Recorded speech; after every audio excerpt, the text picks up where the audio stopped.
So with free agency and the draft in the rear view mirror, what are some of the storylines to look forward to this upcoming season? Welcome to the Rines Report with your host, Tristan Blake Rines. So with a lot of changes this offseason, the New England Patriots lost their franchise quarterback in Tom Brady, and that leaves us with the question, who is going to take over the AFC East crown? Now, in my eyes, there are two potential candidates to taking over the AFC East, and it's the Miami Dolphins and the Buffalo Bills. Now, the Miami Dolphins had a really interesting offseason, acquiring tons of talent, 3 first-round picks, getting Tua, getting Austin Jackson, an offensive tackle from USC, and Noah Igbenogany, a cornerback from Auburn, along with Byron Jones, Shaq Lawson, and Ted Karras on both sides of the ball. Miami adding a ton of talent. Brian Flores building a culture, building up a formidable squad in Miami. And my biggest thing is who's going to be the starting quarterback. I don't know if they're going to start Tua right away, but I think Tua Tagovailoa gives the Miami Dolphins the best chance at winning more games this season. But if they want to be smart, they want to take their time with him, they could let him sit behind Ryan Fitzpatrick for some time until it proves to be, more worthy to put him out there, to be more, to more of an advantage to put Tua Tagovailoa out there, to let him learn while taking snaps in game time situations. The Miami Dolphins are a good potential candidate, as well as the Buffalo Bills. The Bills adding some more talent to the offense, adding running back Zach Moss out of Utah in the draft, defensively getting a rookie in the second round, AJ Epinesa, the defensive end out of Iowa, and around the squad getting Mario Addison to add to the already dangerous front seven, and offensively giving Josh Allen some more weapons, and a big one at that. It's Stephon Diggs, the trade from the Minnesota Vikings. So the Bills got better on both sides of the ball. They're giving Josh Allen more and more weapons, better guys to develop around, and the Buffalo Bills, in my opinion, in my very early guess, are the front runner to take over the AFC East and to take the crown from the New England Patriots this season. Another big storyline to be following: will the Cowboys eventually re-sign Dak Prescott? No.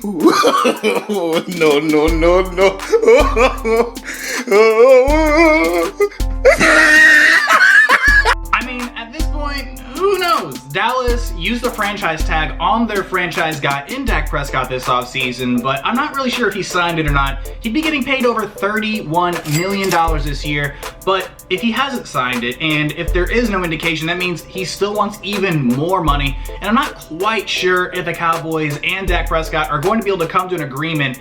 If they're willing to give him $31 million a season, I feel like that is an incredibly high value. I think Dak Prescott's good, but only one playoff appearance. He's got a playoff win over the Seahawks. That's nice and all, but the Cowboys have so much talent. The potential is there for them to do even better, even more.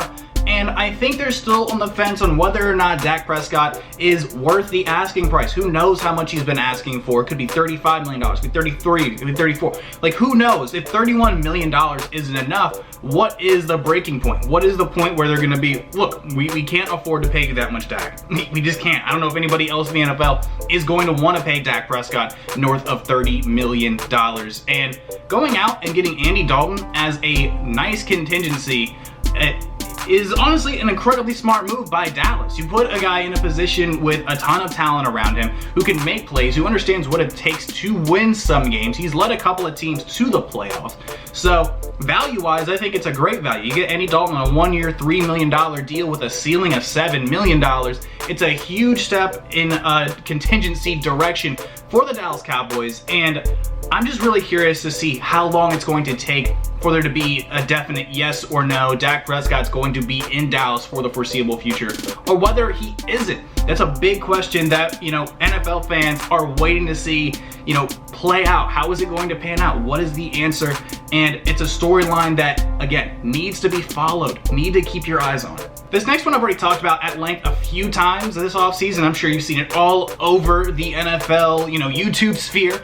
But are the Bucs legitimate contenders at all? Like, are they going to be NFC South potential crown holders by the end of the season? Are they potential Super Bowl contenders? And both of those answers I did, try to answer. I think they are contenders. I do think they do have a shot to win the NFC South. Their biggest rivals being the New Orleans Saints. But I talked a lot and a lot more in depth about this in a video from last week. So the little icon popping up on the screen right now. Check that out. Thumbnail popping on the screen now. Bam.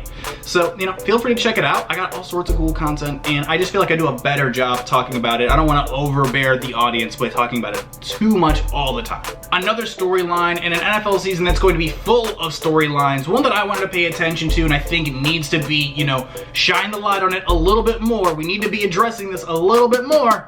Is the Baltimore Ravens revenge tour. After suffering a pretty tough loss in their first playoff game this season to the Tennessee Titans, the Baltimore Ravens are going to have some motivation.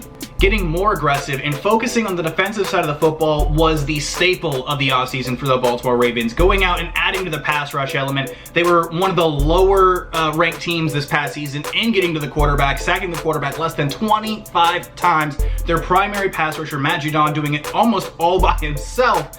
The Baltimore Ravens getting more aggressive on defense. It's a staple of the franchise, staple of the history to be a dominant defensive team, but they already had a dominant secondary. So you add in more pass rush to that, it's going to make the defense even more nasty. And offensively, they got better, even better in the backfield by adding J.K. Dobbins, the leading Ohio State rusher in the draft in the second round. A great addition to a backfield that already includes MVP Lamar Jackson and Heisman winner Mark Ingram, along with some other contributors as well.